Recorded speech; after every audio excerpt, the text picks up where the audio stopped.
Good evening, ladies and gentlemen. My name is Laura Stewart, and it's my privilege to be the head of the Department of History.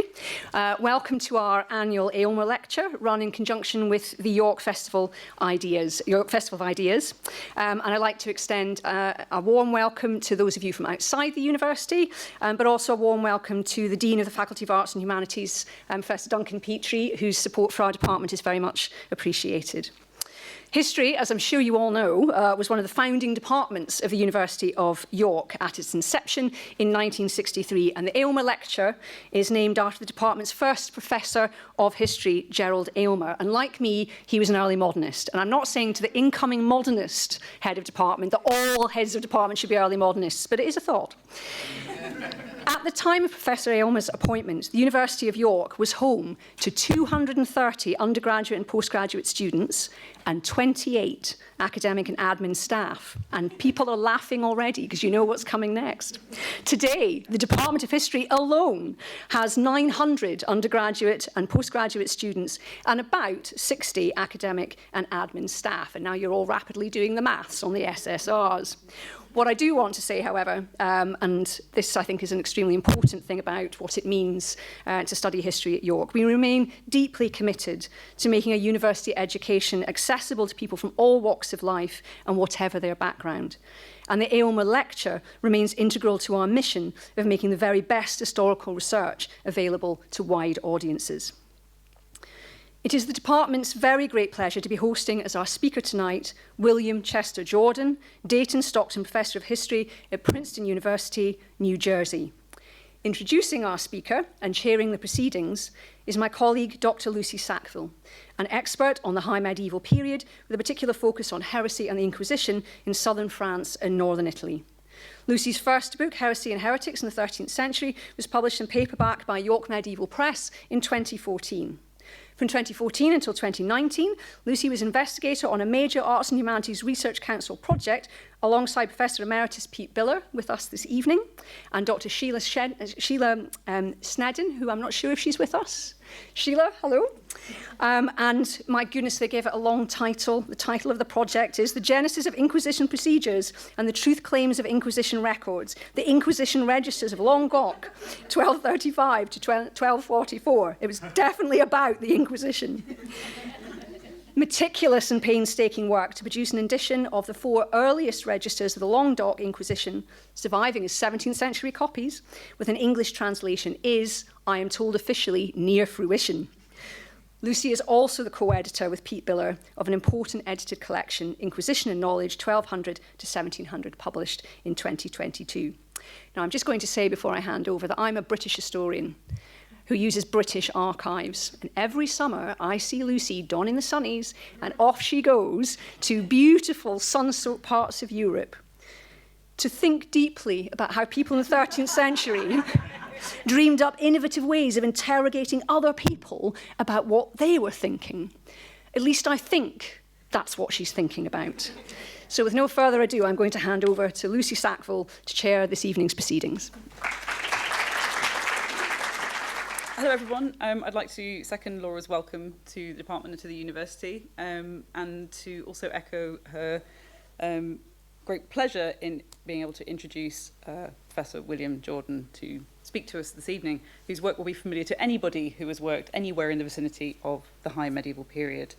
Professor Jordan is, as Laura said, Dayton Stockton Professor of History at Princeton University, and he's also the director of their Medieval Studies programme for his sins. And he is a preeminent scholar of the constitutional and political history of High Medieval Europe. He's widely recognised for his scholarship in the many honorary degrees that he holds from Ripon, from Bard, from the Catholic University of America, from Oxford University, Harvard University, and his long-standing fellowship and indeed sometime presidency of many scholarly associations, including the Medieval Academy of America. This is going to be a highlights reel because there literally isn't enough space to say everything. That distinction really rests on a scholarship which is characterised not only by intellectual, but also, I think it's really important to say this, pedagogical breadth.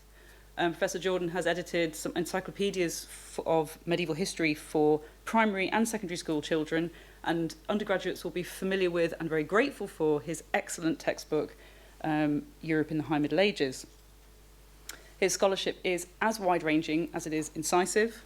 From his initial focus on 13th century France and Louis IX and Louis's rulership, he has branched out to look at the kind of wider cultural implications of what it was like for people living under that polity, and has written studies including, but not limited to, and each of these, I should say, is represented by at least one monograph, political affinities, ecclesiastical freedoms, ways in which men and women have had to live under institutional expectations, the relationship of the Jews to the French crown, the identity and belonging of exiles, the lives of converts, the lives of migrants, and has also written a book on the Great Famine of the 14th century, which was awarded the Haskins Medal by the Medieval Academy of America.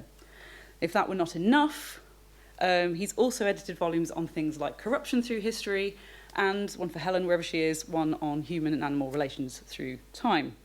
So we're really very, very lucky to have a scholar of this class speaking to us this evening, and I'm very pleased to be introducing him. Professor Jordan's talk tonight will be an examination of 3 saints' lives and what those lives can tell us about the timely topic of the moral universe of the aristocracy, and is entitled The Huntsman's Redemption. Please welcome with me Professor William Jordan.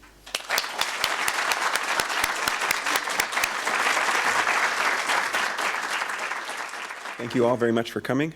Thank Lucy for the over-generous introduction. I thank the entire department of inviting me to give this lecture today. And thank the geese.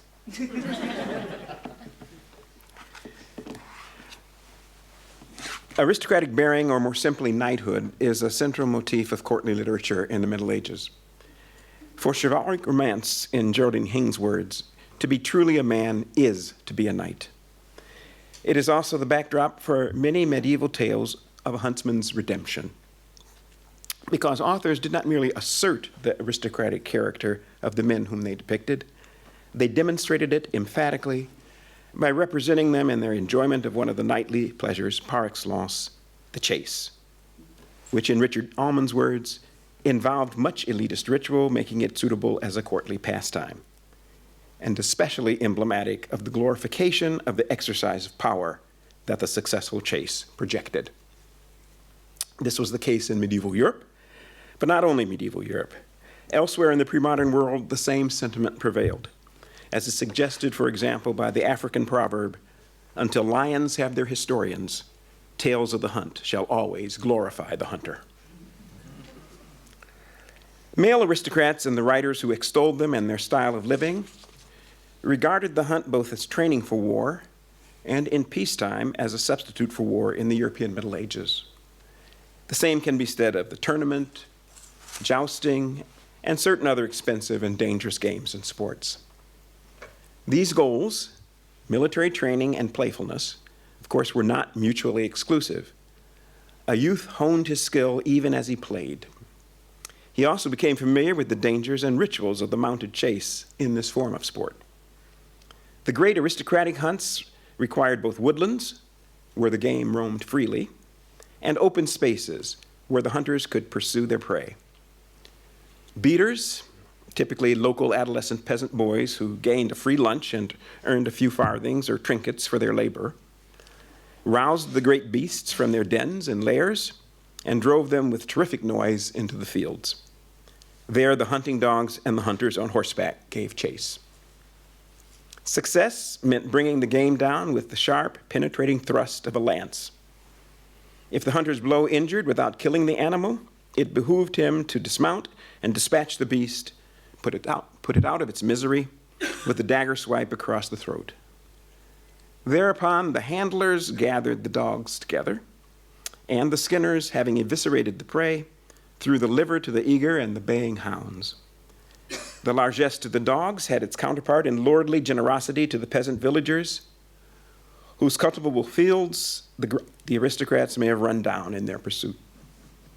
The choicest cuts of meat, roasted, went to satisfy the appetites of the hunters and their aristocratic entourage at a subsequent feast late in the day or early in the evening. But most of the butchered carcass went to the villagers for their consumption. The villagers also received the very useful hides for their needs. Compensation to local farmers for damage to their standing crops was customary and completed the ritual. John Aberth has expressed doubts that the courtly textual representation of the chase, as I have described it, mimics the reality of medieval hunting. Indeed, he has argued that however idealized the chase was as an aristocratic pastime in vernacular literature, there was, as he puts it, a gradual proletarianization of the hunt, of hunters, and for that matter, of weapons, bows and snares rather than lances, after the 13th century. Even if Aberth is correct in this generalization, which actually seems too simple to my mind, the period I shall be covering in this lecture is largely limited to the 13th century. This period manifests no disjuncture between the actual hunting of the stag or the hart, the particular beast, for example, to which Richard Almond, whom I earlier quoted, was referring, and its representation as an aristocratic sport. That being said, the African proverbial wisdom that tales of the hunt shall always glorify the hunter oversimplifies, as popular sayings often do, the reality of the case. For it needs to be noted that although hunting was emblematic of elite secular status, it was a contested pastime in the 13th century, and for many earlier commentators as well. The church father, St. Ambrose, circa 339 to 397, famously turned the hunt on its head when he wrote, and I quote, of how God has made a man a hunter, not a harrier. That is, not a wanton killer. Proper hunters, God's ideal hunters, in other words, ought not to be rapacious, fundamentally criminal characters, rejoicing in the shedding of blood, but seekers of absolution for their crimes. Or to quote this early father of the church once again, men should be hunters, certainly not of sin, but of grace. Much later, that is to say, in the period of principal concern to us, it was written that a good bishop was most noble-minded, which is to say that he projected his true aristocracy when he loved psalms, not hunting.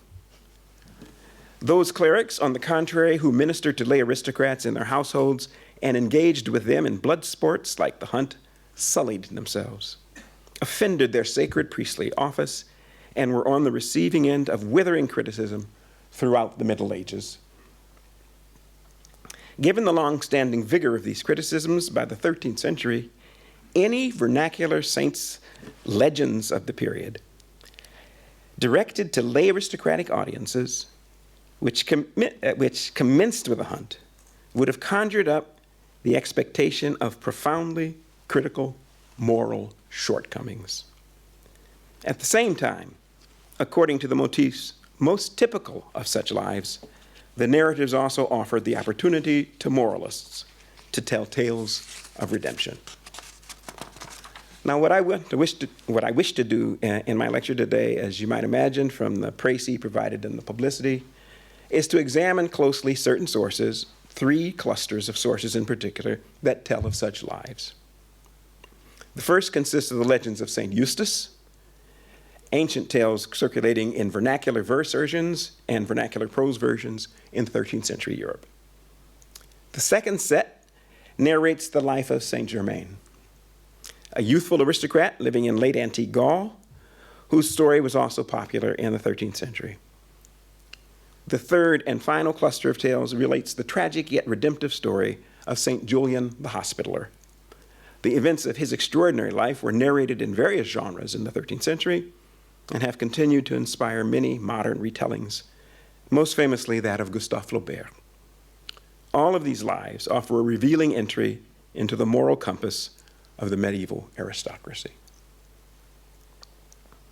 Let me now begin with the life of Saint Eustace.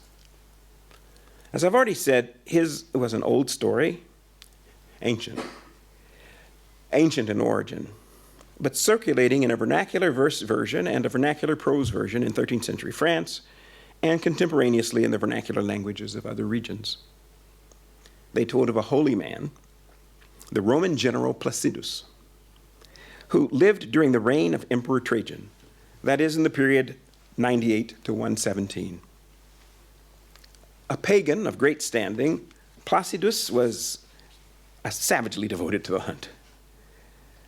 On one occasion, the last occasion, during which he gave chase to a stag, whose splendid antlers he coveted as a trophy, the general was astonished to see an image or icon of the crucified Christ fixed in the rack of antlers, the very object of his desire. Accompanying the vision was a celestial voice prophesying many future trials and tribulations for the general. One may read his devotion to the hunt as a trope for his eager acceptance, at least until this vision, of Roman persecution, that is to say, the hunting down and slaying of Christians. His baptism, which the vision inspired, and the conversion of his family to Christianity in its wake also led him to take the baptismal name of Eustace, a play on the Greek word for endurance, Eustathes. His spouse, whose Roman name was Tatiana, was christened Theopiste, signifying her newfound faith in the one God. It was a topsy-turvy choice, a deliberate reworking and rejection of the conventional phrase in classical times, pistis theon, which signified devotion to the pantheon, that is, to the pagan gods, plural. Similarly, the couple's two sons received the Christian names Agapios, evoking the love feast of the Eucharistic meal, the agape, and Theopisos, the masculine variant of his mother's name, also signifying devotion to the one and unique God. This story appears to have originated in the eastern Mediterranean region and migrated westward. Eustace's various legends recall the many trials he endured and his steadfastness, all the while after his conversion, as his new baptismal name implied. Under various pressures, he lost all of his landed property and the possessions that protected or projected his status as a member of the leisured class. He set out to make a new life for his family in Roman Egypt, only to discover after the ship set sail that he had insufficient money to pay the fare. The captain of the vessel in which the family traveled seized Eustace's wife in lieu of payment. It proved impossible for the former general to rescue her, but he and his two sons escaped. But it was no matter. The sea and the rivers which they were swimming in hope of finding a safe haven were unkind to them during their flight. Beasts seized the boys. The offspring of the hunter had become the prey in another topsy-turvy, which was a fairly cruel irony. Eustace presumed and mourned the deaths of both his sons. And time passed. Men knew that Eustace was a former general, and word reached Rome of his whereabouts. The emperor, Trajan, facing considerable threats from barbarians who were Rome's traditional adversaries, sent word to Eustace to prepare to resume his rank, return to Rome, and lead an army against the enemies of the empire. Now, at this point, a series of dramatic coincidences interrupt the smooth flow of the narrative. The military encounter brought victory to the reinstated general. He and his staff officers bivouacked in the home of an old woman. Among the troops who accompanied the commander and his sub-commanders were two soldiers from different units.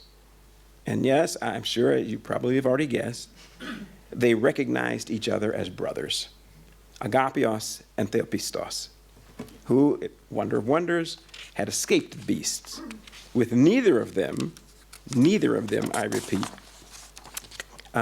in the confusion, knowing that the other had been successful in doing so. One might almost say that the stymieing of the hunters, that is the beasts in this case, bizarrely mirrored the failure of their own father to bring down the stag, which he had been hunting so long before. In another coincidence, the old woman in whose house the Roman officers were bivouacking turned out to be the general's wife and the young men's mother, who again, wonder of wonders, had escaped the ship captain before he could violate her, and now at last the family reunited. Happy ending. Not quite. The princeps, that is the emperor, Trajan, the second of the so-called 5 good emperors, And in the Roman Senate's view, the official view, he was known as the Optimus, the best of the 5 good emperors. He died in 117. The Pauline sentiment, the powers that be are ordained of God. Eustace had fought for Trajan and the Roman state, even though the emperor was a persecutor of Christians. But according to the legends of Saint Eustace, the new emperor was Hadrian, Trajan's cousin. The new emperor commanded the victorious Christian general to sacrifice to the pagan gods in thanksgiving. And this Eustace, steadfast in his faith, refused to do.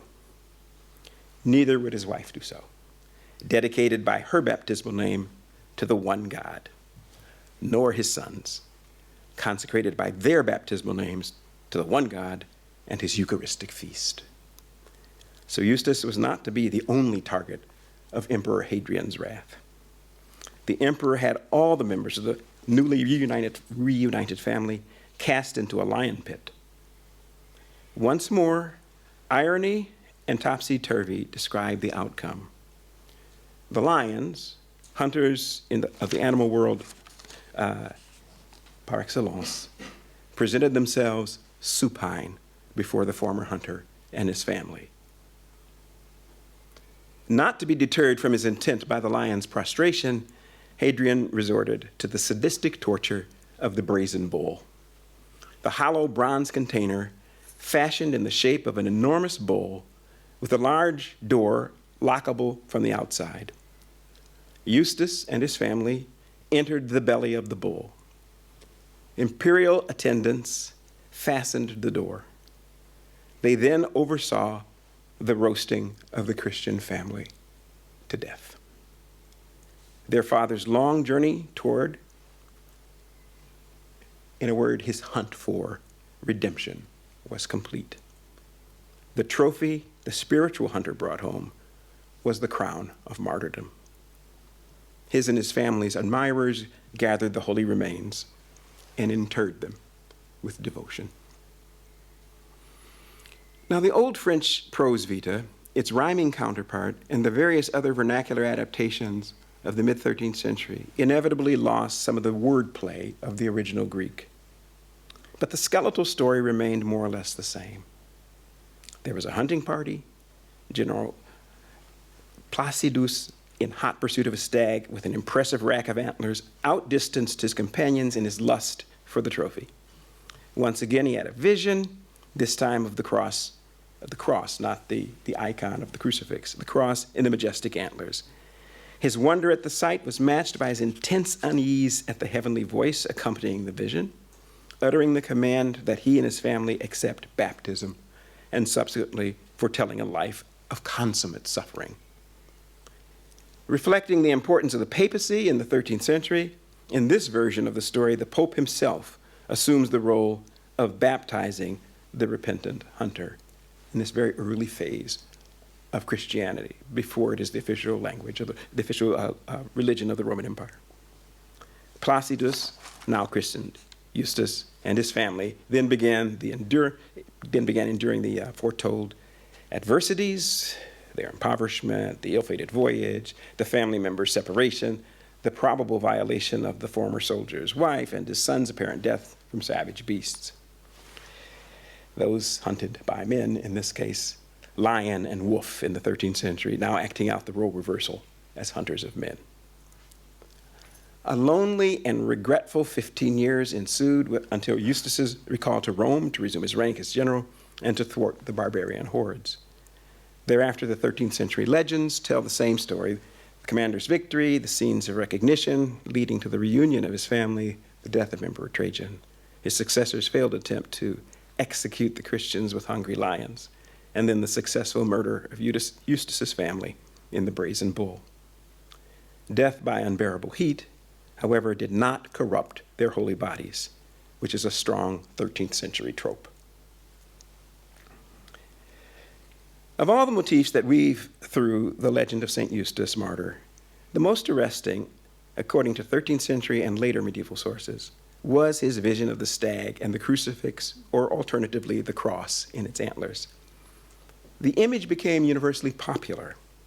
Hagiographers, that is to say the writers of saints' lives, added it to other saints' legends, legenda, including, beginning in the 14th century, the late medieval versions of the life of Saint Hubert, as seen in the publicity for this lecture.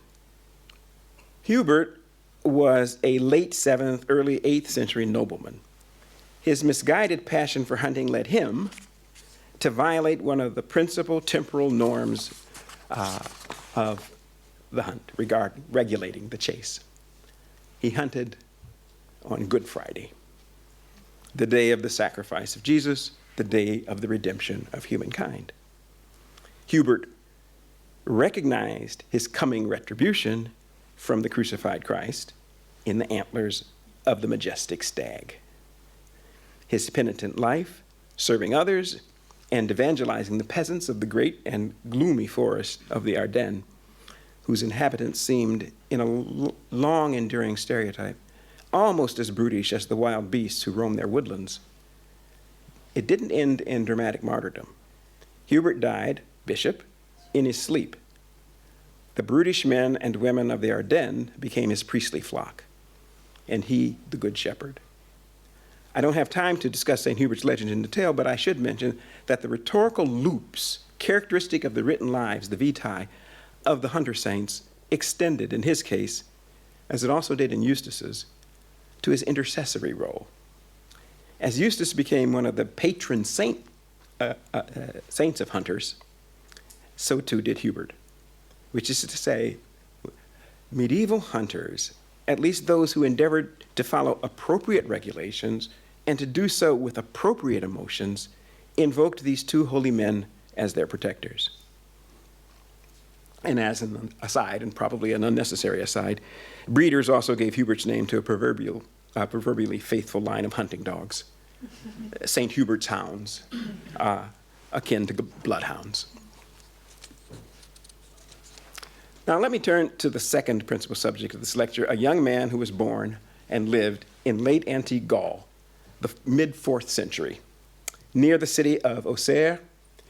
You know, it's spelled A-U-X-E-R-R-E, Auxerre, but having spent too much time in Auxerre, I know that the people from Auxerre say Auxerre.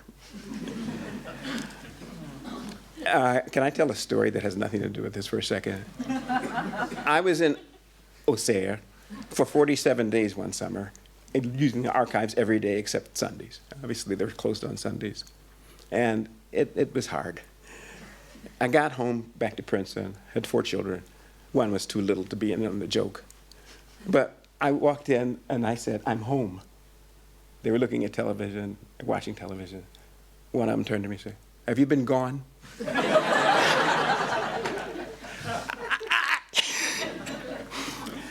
I went into the kitchen, saw my wife, and she started laughing. They had planned the whole thing. I know my Auxerre. Anyway, let me turn to this man.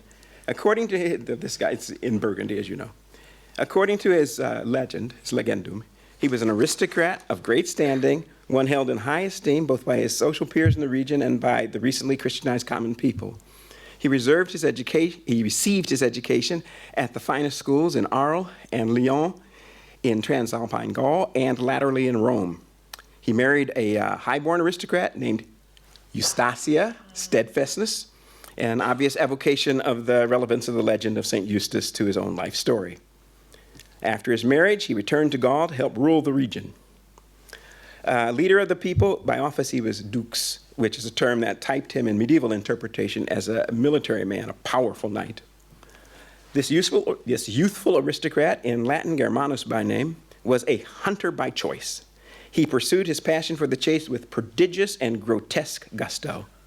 His tale was widely diffused, far beyond medieval France.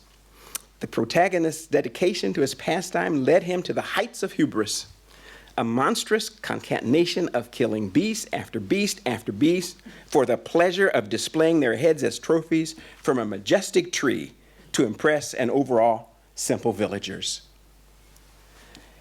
If in one sense the hunter's posturing enhanced his reputation with simple folk, in another it also put him at odds with those who found his behavior excessive, and more important, dangerous. The recently Christianized Druidic population of Gaul had scarcely given up worshiping in their sacred groves and publicly venerating the woodland and animal spirits of their religious world. The young aristocratic hunter's displays evoked the inhabitants' own traditional behavior and the old but persistent tales of superhuman heroes who did deeds like those of the young hunter and were capable of apotheosis according to their customs. To his admiring onlookers, Germain, to use the now conventional scholarly French form of his name, might be construed as a hero on his journey to the Pantheon. Perhaps Germain, though a Christian formally, thought the same thing of himself.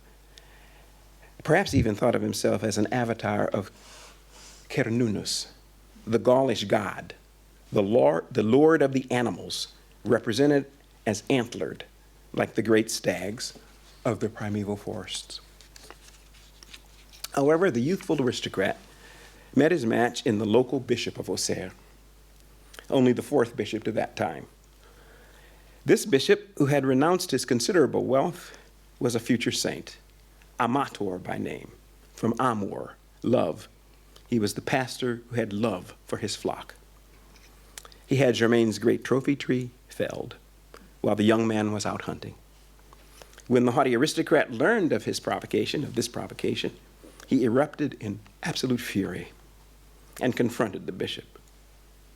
In a tense scene, also described in Amator's own Vita, the bishop stared down the blustering young arrogant, that is to say, to use the archaic but appropriate nominal form of the adjective.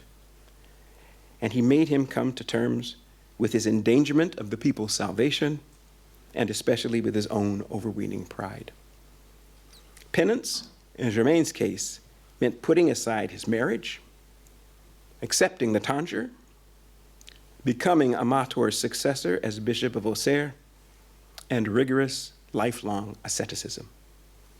It also involved as many as 2 lengthy missionizing tours to Britain to combat Pelagianism, the heterodoxy descending from the so-called heresiarch Pelagius, whose views his contemporary Augustine of Hippo denounced. And here is another irony. Germain's missions extended to rescuing the Irish from their persistent Druidical beliefs and practices. A 7-year-old girl, the future patron saint of Paris, Genevieve, who met Germain on his travels before he left Gaul for his missionary trips to Britain and Ireland, was his most celebrated acolyte. Saint Germain of Auxerre, he's not Saint Germain of Paris. That's a different saint. That's a different church in Paris. Saint Germain of Auxerre has the Church of Saint Germain of Auxerre in Auxerre. But Saint Germain of Auxerre lived a long and righteous life. The rich aristocrat distributed his wealth to the poor, strengthened monastic life in Gaul, and enhanced the cult of the saints. Yet perhaps what characterizes him most of all is the legends of his protection of the defenseless, like the Virgin Genevieve, whom a would-be murderous mob once threatened, and also tales of his healings. The wanton killer of animals became the tender healer of the most vulnerable subjects in contemporary society. Young children brought low with infirmities and debilitating disabilities. A young blind girl, a boy suffering from some sort of wasting disease, and the like. Number 3. For my third and final portrait of this lecture, let me turn to the tales associated with the name of Julian the Hospitaller. His legend tells an extraordinary story. Stirred by the visual narration of one version of the tale in stained glass in a Norman church, presumably the Cathedral of Rouen, Gustave Flaubert wrote his own version of Julian's life. His rendering goes by the saint's name, the story of Julian, the legend of Saint Julian the Hospitaller. And Flaubert published it with 2 other unrelated stories in the collection known as the 3 Stories, or Trois Contes, in 1877. It is a compact masterpiece that embodies all that the adjective Flaubertian evokes.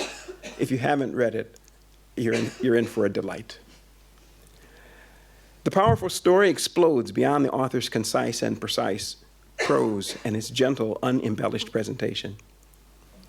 As literary critic Alison Finch remarks, disjunctions between subject and treatment occur throughout Flaubert to make us squirm, in different ways depending on the context, of course. For example, the fine rhythms of La Légende de Saint Julian the Hospitaller increase, yet sit strangely, she writes, with the horror of the protagonist's butchery. I'll return to the protagonist's butchery shortly, but it's worth noting that the tension between the tautness of Flaubert's retelling and the almost primal nature of the story has seduced many another reader.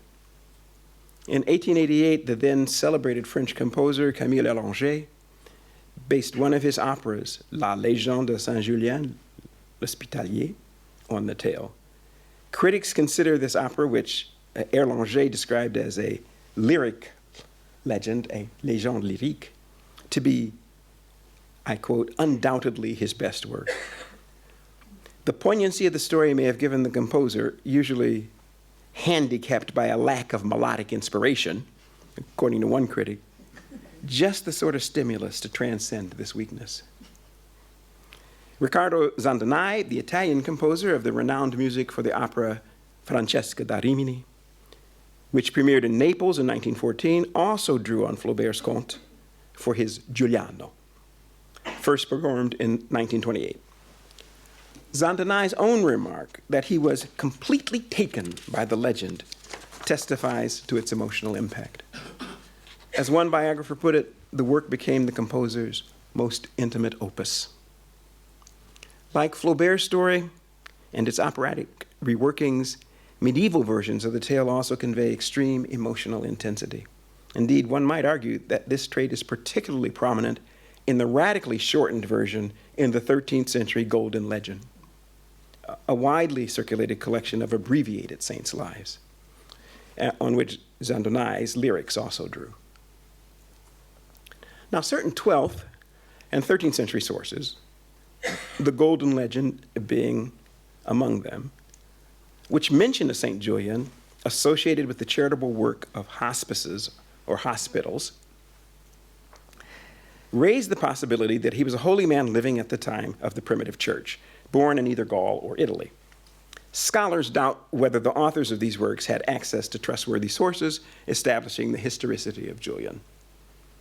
Yet in the High Middle Ages, both the narratives of his life and representations of him, drawing on these traditions, found their way into quasi-liturgical texts, like the Golden Legend, as well as into religious art, examples of which held Riccardo Zandonai, like Flaubert, spellbound. Yet even though he mentioned these traditions, the author of the Golden Legend did not credit claims that Julian lived in antiquity. Indeed, the author, sometimes called Jacques de Voragine, Jacobus de Voragine, or Jacques de Voragine, I'll call him by the Latin first name, and it seems strange, the French last. Jacobus de Voragine, but that's more conventional than the others. The author of Jacobus de Voragine's language suggests that he imagined the saint as a medieval knight, very much like one of his own time. So Jacobus's version of the legend opens with Julian, identified as a young man, noble by birth, setting out on a hunting trip. We know something's going to go wrong. In the course of this hunting trip, he came upon a stag, to which he gave hot pursuit. Frustrated by his incapacity to close in on the stag, he grew angrier and angrier. His state was tantamount to a veritable frenzy of madness. However, suddenly, the stag turned on the huntsman, confronted him face to face, and by God's grace, spoke. The hunted asked the hunter if he intended to bring him down. The question from a talking stag, in itself remarkable, was more remarkable still, given how he phrased it. Are you tracking me to kill me? You who are going to kill your father and mother? Desperately desiring to forestall this prediction or prophecy, Julian immediately forsook the hunt. An unsuccessful hunt, of course, was no demonstration of aristocratic power. Indeed, it was the opposite. Julian then swiftly departed his own country for a faraway place, joined a foreign prince's retinue there, rose in rank to that of a knight, and served his lord faithfully and well, both in peace and in war. The prince, in turn, conferred a noble widow who was in his gift, that is the gift of giving her in marriage, along with her castle on Julian. Even absent any of the details of their life together, the story in the Golden Legend, in Latin and vernacular versions, makes clear that Julian and his unnamed spouse had an affectionate marriage, a theme more fully developed in the more or less contemporary vernacular prose, the vernacular prose life of Julian. The Golden Legend goes on to relate how Julian's mother and father lamented their son's flight and long searched for him. Their travels at length took them to the castle, where he and his wife resided, but on a day when it chanced that Julian was away from home. The now elderly couple explained to the lady of the castle that they were travelers in search of their son. And their story, Jacobus de Voragine speculates, must have had so many similarities to her husband's that she inferred that they were his parents. Julian's mother and father's search had reached its culmination.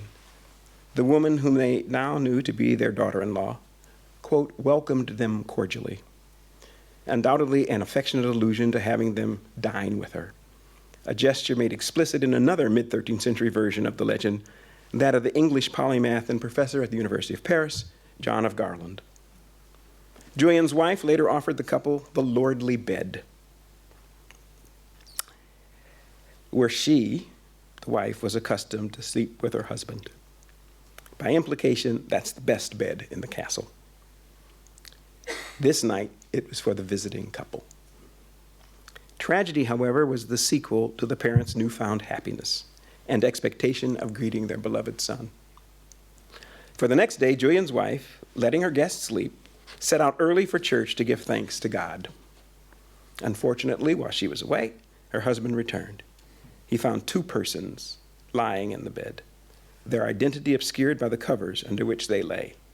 His suspicions were sufficient, his jealousy was sufficient to provoke him to unsheath his sword and slay the sleeping couple whom he took to be his wife and a lover. Julian did not lift the bed linens and discover his mistake on the spot. He did not want to view the abomination of his naked wife. Instead, he left the castle in a towering rage, not unlike the fury he experienced in his initial pursuit of the stag at the beginning of his story. It was a rage that was compounded and redirected at himself when he came upon his wife returning from prayer. She told him of his parents' arrival, and instantly the enormity of his act struck him to the marrow of his bones. With the stag's prophecy now fulfilled, Julian chose to do penance in exile and alone. That is to say, apart from his wife, whom he addressed movingly as his sweet sister, a sign that their life together had been affectionate. She reciprocated by calling him dearest brother. Presumably, these terms also express the chasteness of their marriage in the future. She pledged to accompany him on his physical and spiritual odyssey, a journey that took them in time to the bank of a wide and turbulent river, perhaps another liminal metaphor like the use of the sister-brother epithets for the dramatic change in their lives, at least as other contemporary authors employed watercourses in many narratives. There, at a short distance up from the waterside, the still distraught couple succeeded in building a hospice to care for poor people, wayfarers who passed through those parts and needed sustenance. And here they reenacted the hospitality that was the paradigm of Christian charity. You all know the quotation, "For I was hungry and you gave me food, I was thirsty and you gave me drink, I was a stranger and you welcomed me." From the Gospel of Matthew, chapter 5.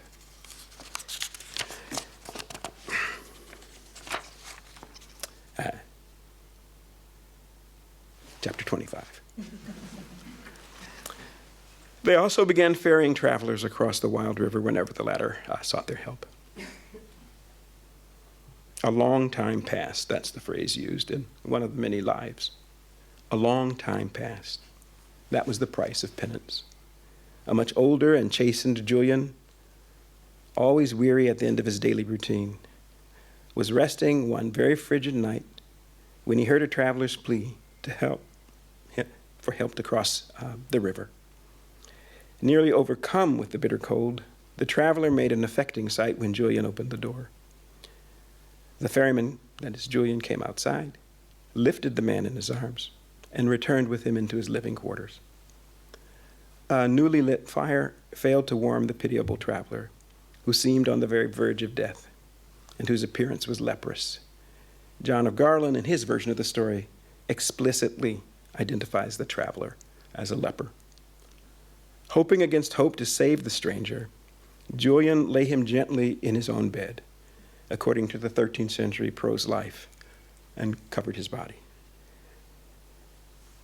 In other versions of the story, the cold man can never get warm, and he asks Julian to lie next to him, and he begins to embrace him, always still cold. But soon he ascended from the bed. He literally ascended from the bed and revealed, while he's hovering in the air, that he was a messenger sent from Christ, or perhaps Christ himself, to assure the penitent that his exile was over, his penance completed, the huntsman's redemption affirmed. Julian and his wife, one contemporary author writes, full of good works and almsgiving, would in a little time find rest in the Lord, which by God's grace they did. Like Jacobus de Voragine, the author of the prose life of Julian fluidly combines hagiographical tropes with motifs commonly associated with vernacular courtly literature, such as Julian's encounter with the preternatural prophesying beast. Indeed, in both of these versions and in others of the legends as well, nobility or knighthood, a central motif of courtly literature, as we've seen, recall Geraldine Hing's words, which I quoted at the beginning of this lecture, for chivalric romance to be truly a man is to be a knight. That's the backdrop for the unfolding of Julian's story. Authors, to repeat, didn't merely assert his nobility, they instantiated it emphatically in their depiction of him in pursuit of game. Julian, as protagonist, seems to have sensed that the hunt was somehow a sign of his tragic flaw, as I read the stories. Otherwise, he would not have fled his country. Now, of course, nobility operates on many levels. The fugitive Julian's innate nobility would rise again to prominence in the course of his legend, no matter how he might try to hide or bury it behind accoutrements and behavior that belied it. And that's a motif that is paralleled in courtly literature, like the romances of Robert the Devil and Havelock the Dane. With the revelation of innate nobility came the danger of pride, a vice routinely imputed to notes. And one of the major ways of representing pride was a knight falling off his horse. All aristocrats, in order to be true to their calling, and as a matter of honor, as the Romance tradition also makes plain, would or should practice the virtue of hospitality as well, not simply in the superficial sense of offering a good meal or a fine drink, but genuine welcome and succor to their high-born guests. An aristocrat who failed in some other knightly virtue, like going on crusade, really became unworthy to host a feast. Occasionally, aristocrats, probably influenced by the explicit command in Isaiah 58:7, deal thy bread to the hungry and bring the needy and the harborless into thy house, even admitted less lofty visitors to their welcome halls, perhaps as acts of hospitality or perhaps more as acts of charity, judging from Christopher Dyer's analysis of the English evidence. Either way, there's no reason to think continental lords were less generous, though detractors accuse northern French aristocrats of being on the snobbish side, apprehensive about being too liberal with their invitations to feasts. Clerics were to provide for the needy too. For example, the Benedictine rule ordained that monks provide hospitality, which extended to nursing the sick, feeding the hungry, and the like, even though the hospitality that itinerant princely or royal retinues expected from monks imposed heavy and sometimes deeply resented burdens on the houses, the monastic houses. Yet many aristocrats and high churchmen gloried in their reputations as gracious hosts. And I use gracious in the very technical sense of hosts who have the grace of God as their motivation. Perhaps they liked this most of all, of course, when recipients of their largesse lauded their feasts and spread their praises abroad. The works of poetry that have been studied by Sarah Grace Heller demonstrate this beautifully in the case of northern French elites. An excellent example is that of the abbot of Saint-Denis, Matthew of Vendôme, who ruled his monastery from 1258 to 1286, that is, at the same time as the prose life of Julian began to circulate widely. Other elites reproached what they claimed they regarded as French extravagance, but in doing so, the critics were still affirming that the provision of food in modest feasts was a characteristic of virtuous lordship and virtuous knighthood. Even in the short version of the story of the Golden Legend, Julian's wife represents the best in terms of lay hospitality. An old couple, no doubt with aristocratic bearing, but fatigued and initially oppressed in their visage because of their continuing failure to locate their son, had arrived unbidden at her castle's gate. The lady of the castle did not rebuff or dismiss them, but was a comforting and receptive figure. Conversation led to revelation. Revelation kindled even greater hospitality, not simply a bed, but the best bed for the weary travelers. The lady would thank God for his, that is to say, for God's goodness. Yet with Julian's return, jealousy displaced hospitality. Julian's pride suffered a fearsome blow, to which both his act of revenge as well as his refusal to look at what he believed was his wife's shameless body attest. He left the corpses, the lovers, and more pointedly, that of the alleged precipitant of his shame, his wife's, still swathed in the now blood-stained bed linens. This devastating reversal of the acts of kindness and hospitality bestowed on the couple by his wife led in turn to another revelation, for it was his lady who made the future saint aware that he had murdered his parents. It is part of the symmetry which Paul Verheij has remarked on, and the melancholy beauty of the story, that Julian's self-imposed penance, which would have followed after seeing to the honorable burial of his parents, was to be nothing less than the perpetual provision of hospitality. In the prose life, hospitality takes its place alongside Julian's ascetic virtues, including his personal dedication to poverty and his resolution to take distant and difficult pilgrimages, including to the Holy Land and to Santiago de Compostela in Spain. These pathways to holiness were characteristic features of the piety and hagiography of Northern Europe, open to aristocratic men and women in the 13th century. Julian struggled against the impossibility of living a sinless life, vacillating between his pride as a nobleman and his desire to renounce the world and all its pleasures and possessions, and to adhere to his own self-imposed canons of humility.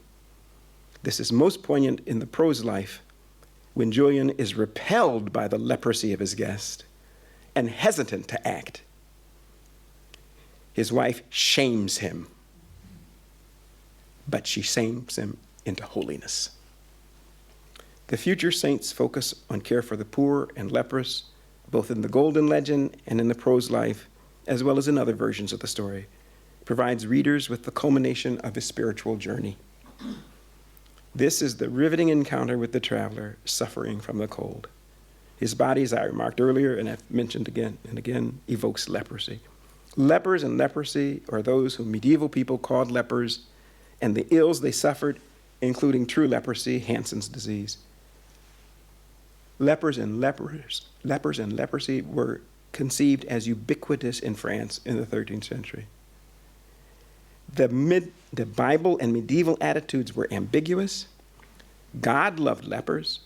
Men and women of God, saints, tended to lepers.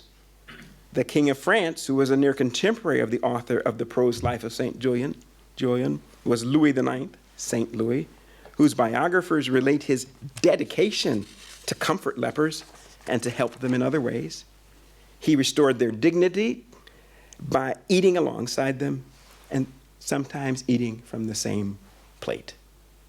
Those who observed such actions were amazed and perhaps admired them. Yet these same actions by a St. Louis or similar ones by St. Francis of Assisi were simply too repulsive to many others to follow their lead. Their failure was a perpetual rebuke to their class. It, too, demanded redemption. Now, segregation of lepers may not have been routine in the Middle Ages, as scholars once thought. Segregation certainly doesn't describe the situation for France or England either. Even so, as far as I've been able to determine, there's very little evidence that genuine companionship across the divides of this disease or perceived disease was common. How remarkable then that it was here, at the end of Julian's legend, that the image of the leper warming himself in the ferryman's bed closed the circle on the trope of hospitality. The holy man's provision of hospitality to the leper, this act of atonement for Julian, was the final step in the old hunter's redemption. Julian and his lady, mutually supportive to the end, received God's sanctifying grace. The fundamental lesson that the vitae I have discussed emphasized is that unchecked emotions endanger the human soul. The obsessive and savage bloodlust for hunting was one of these emotions. The rage at being thwarted in the chase was another. The wrath experienced by the huntsman who, on being criticized for privileging the sanguinary trophies of his sport over his moral obligations to his fellows, was a third. And the fury of jealousy, exemplified in the legend of Saint Julian, was still another example of passion unchecked, culminating in tragedy and degradation. Yet in every case, the vernacular legends also offered readers and listeners, likely lay readers and lay listeners of considerable social and economic standing. What these vernacular legends offered was a promising moral guide for their own redemption. Indeed, the vernacular legends constitute a privileged entry point to this aspect, often so little appreciated, of the moral universe of aristocratic culture in the High Middle Ages. I am very pleased that you've allowed me to share my observations on the subject with you today. Thank you.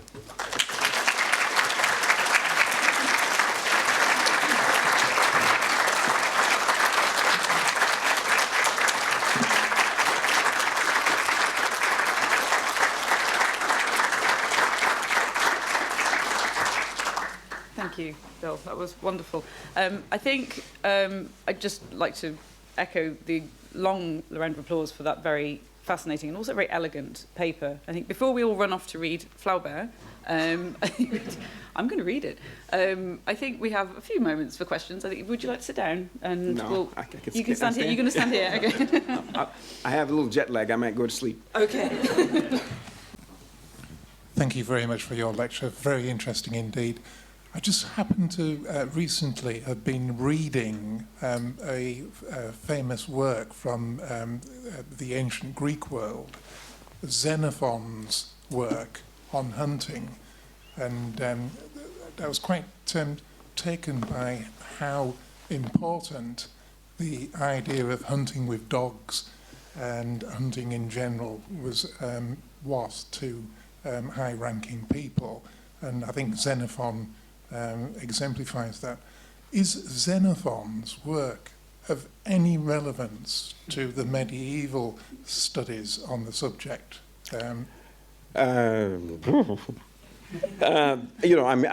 would have to do research on it. I haven't come across references to Xenophon that other scholars have identified in this. And the question, I do know this, the question of the reception of Xenophon in the West is a complicated one. But I will certainly look into it and provide another footnote. Any other questions? Hi, thank you so much for your lecture. It was amazing. I was wondering if there are any sort of devotional objects that are specific to sort of being taken on the hunt. Taken on the hunt? Like almost like to sort of aid in Yeah, but people, just as in going to war in the 12th century, they take relics with them. Yeah, exactly. Yeah, that sort of thing. And if you go to one of the, I forget exactly which museum it is in, I think it's in Belgium. It may be in the Netherlands, but they claim to have the Oliphant of Saint Hubert.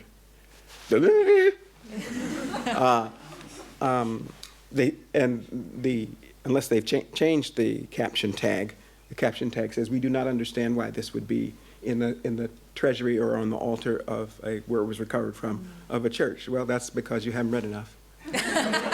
Just like I haven't read enough of Xenophon scholarship to answer your question, but because if it were actually related to Saint Hubert, if it were considered to be, it would be a contact relic. Of course, exactly. you put it on. Of course, yes. Thank you.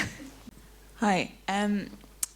You sort of highlighted in the story of Julian how the 13th century versions sort of rewrite this older story to make him more like a kind of, noble aristocrat that would be recognisable to the people who are then supposed to be learning from the story. Is that the case in the other two that you talked about? I know you said that in there's Eustace a little bit of that. But Julian is the most is the clearest case of a kind of rewriting of an ancient story. But in Julian's case, we don't have the ancient story. We don't. I mean, it's the earliest doesn't go back as far as we've been able to trace Saint Eustace back. But I mean, Germain is a good example. I mean, he's the glossing which occurs, really the glossing of dukes as this man was a knight. But that's not what dukes would have meant in 4th century Gaul. It was a leader of the people, an administrator of the people for the people, and so forth. Dukes might have had military force, or they might have been influenced by what they knew about people talking about the Germans in the forests of northern Europe in the late Roman times, that they had duces. They had people who were both their civil leaders and military leaders, as well as their priests. So there's plenty of evidence of these things being adopted and adapted. But if we're imagining the original of Julian's life correctly, much more happened there in that tradition than elsewhere. Why is that the case, if that's behind the question? I think it's the dramatic nature of the killing of his mother and father and his sense of shame, because filial piety is so important for the knightly class in the 12th and 13th century, and it's being really, I mean, it talked about a lot, how you treat your father and mother. But beyond that, also this sense of absolute deliverance from shame. You never want to be embarrassed. I mean, one of the things that I could have done more with, perhaps, is the fact that these are failed hunters. And if you read The Knight of the Two Swords, that great romance, Sir Gawain in that romance says, "I have never failed at anything." That's what the highest form of knighthood is, constant success. But it's a dialogue, of course, not with society particularly. It is to some. It's a dialogue with God.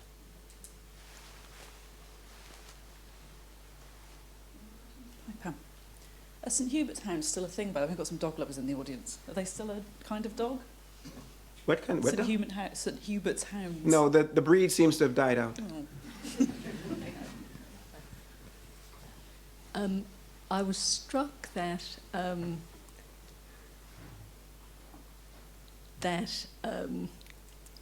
Saint Julian had a happy ending. A traditional ending. I mean, I don't know if embracing a leper is happy ending, and going to heaven's a happy ending by definition. But it was a long struggle. Yes, but he wasn't burned up in a bull, and he didn't presumably have to give up sex for his entire life. But he did. And his wife as well. Do we know what happened to him afterwards? Or No, is he thought to have- almost the best version of the story ends by saying, and this happened, and they did have the grace of God, but I don't know, no one knows how long they were. I was expecting him to get leprosy and his wife to get leprosy too. I think that he had already paid the debt. Well, I suppose the thing is that the punishment of the other, well, it wasn't really punishment, I suppose, but the getting of grace came at a much heavier price for the rest. And I wondered, I was going to ask how often is there a happy ending? But I think you're doing, you know. I mean, I'm not criticizing, but I think you're doing it, I think you're privileging the physical cost. What is the regret he felt for murdering his mother and father? That would have been for a medieval person. They write all of these treatises about conscience, and I think I can't speak for medieval people. I've studied them a long time, and I prefer them to many people of the 21st century. But if I ask them what was the worst, to be burned and become a martyr, or to have to live with the memory of murdering your loving father and mother, I'm sure they would have, I'm sure. You can't prove me wrong.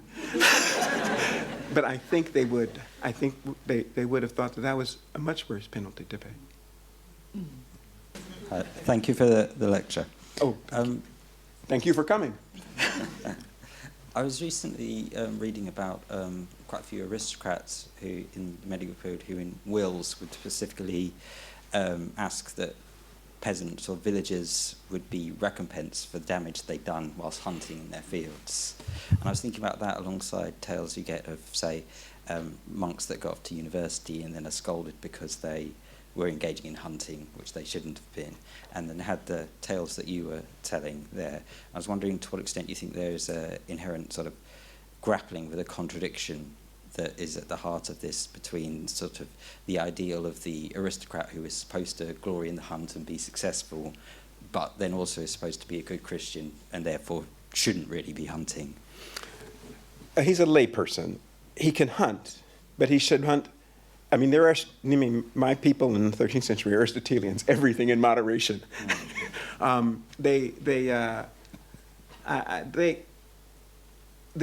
a withering criticism of hunting by clerics, people in orders and clerics, priests and so forth. But and some lay people, very few, but some lay people don't hunt. Louis IX there's no evidence that St. Louis ever hunted, but didn't stop other members of his family from hunting. You know. His grandson has his stroke on a horse while he's out hunting, Philip IV the Fair. So what I think is going on here is that, take St. Hubert's case, which I didn't have enough time to talk in any detail about, but St. Hubert's case, it's not the hunt. It's the violation of the special Lord's Day, that is the day of redemption. That's what it really is destructive there. It's a violation of norms. These people, the clergy are professional vegetarians, and they talk negatively about meat and eating meat all the time, but they recognize that the lay aristocracy eats meat and ordinary people eat meat, and they even let the Templars and the Hospitallers eat meat because they're warriors too in the Holy Land. So they recognize that for certain groups, they're a particularly privileged group, that they won't eat meat, but they're not a systematic critique of meat eating. A recent lecture by Jacques Dallaron, who's probably one of the great world experts on St. Francis, concludes that Francis was, he wasn't a vegetarian. What he was criticizing, when he does seem like it to modern eco-friendly people, is he's criticizing the fact that he gets so much pleasure from eating meat. And it's that sense of an excessive amount of emotional pleasure in something which is simply necessary to survive. That's what's being criticized. I think the role of the emotions in this is really very important. It's the way you exercise the hunt. It's the time on which you do the hunt. But in particular, it's the emotions. Thank you for generously allowing me a second question. That's very much appreciated. I was one of the glories of Yorkshire are the ruined Cistercian abbeys, and one of the wealthiest abbey in York, in the country, was Fountains Abbey.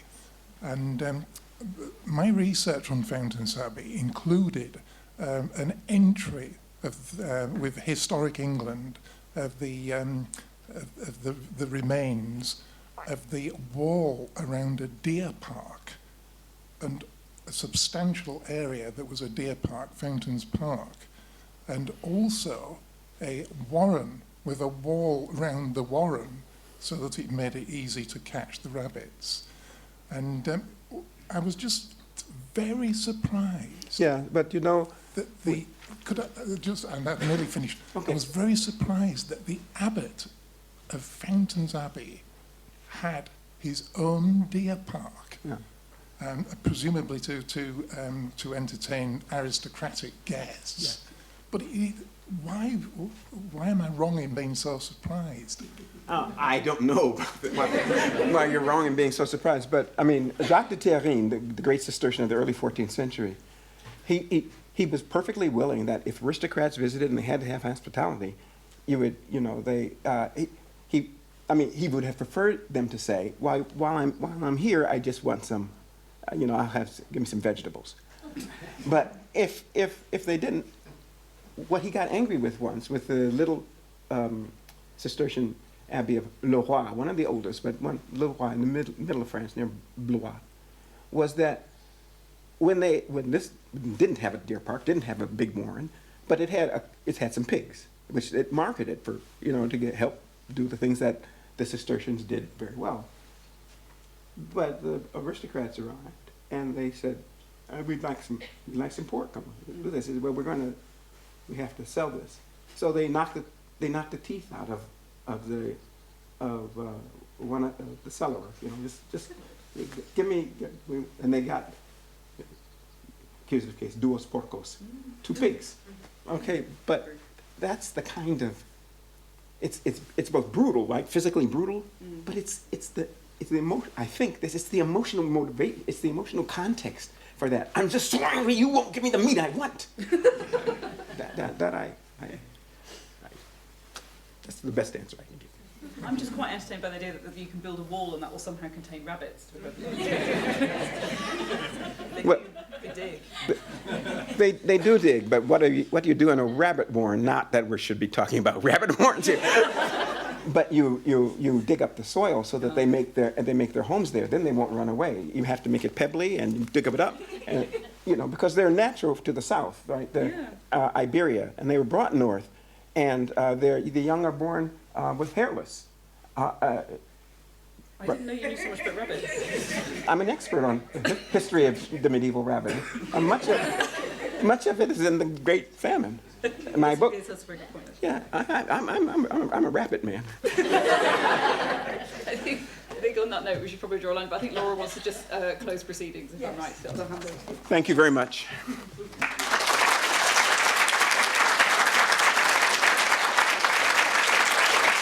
Thank you for an absolutely wonderful, wonderful talk this evening, to hear that deep scholarship, but at the same time, that ability to tell a really good story. I think it's been an absolute benchmark of what we want the Aylmer to be. I want to thank Lucy for chairing the proceedings in such an elegant manner. Thank you very much. I want to thank Laura Hurst and the admin team, because all the difficult stuff that goes on behind the scenes, that's Laura that's managed all of that, so thank you very much. I want to thank the audience for your questions. I particularly want to thank our students for coming this evening. Again, this is what the Aylmer is about. But I have a very particular thank you to say. This is the last time that I will stand here as head of department at an Aylmer lecture. And there are many things that I could say, about my department and why it's so exceptional. But I hope that Aylmer, this lecture, shows something of what is so special about this department.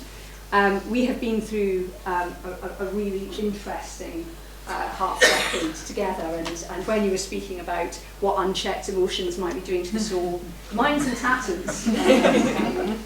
But I feel that when we come together in an evening like this, in the presence of a scholar like this, where we come together as members of the public, as students, as academics, to share our love of history. And we don't need to talk about why we love history or why it's important. We all know, we're all in this room because we want to hear a scholar of this calibre speaking with us. Then when I think about that and I think about an occasion like this, I know it was all worth it. So can I just have a round of applause for all the people that I've mentioned, but especially our speaker and especially my wonderful colleagues in the department.